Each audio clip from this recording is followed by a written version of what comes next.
Maayong gabi o happy Sabat kanatong tanan. So ining kagabion mga katapusan nga gabi sa atong Elders Crusade, no, isip usa ka pangulo sa iglesia ang atong gihimo nga pagsuporta mao ang paghakot sa atong mga kaigsuonan gikan sa lusong sakay sila sa kanan duha ka dikatig nga motor aron sila makapaminaw sa pulong sa Ginoo.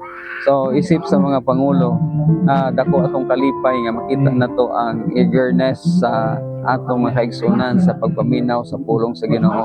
So among nakita gayud nga ang ilang kalipay sa matag gabi nga dili sila maka-absent ug makapaminaw sa pulong sa Ginoo. Among nakita gyud nga dulot sa ilahang kasing-kasing nga naa gyud sila kalipay sa pagpaminaw sa pulong.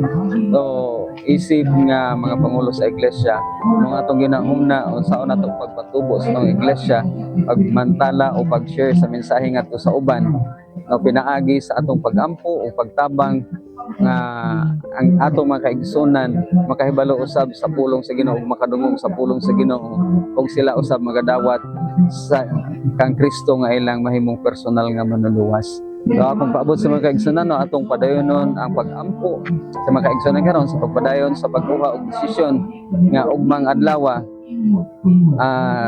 napay mudugang mudawat diha sa Santo Bautismo, mudawat diha sa Ginoo nga isip personal nila nga manluluwas.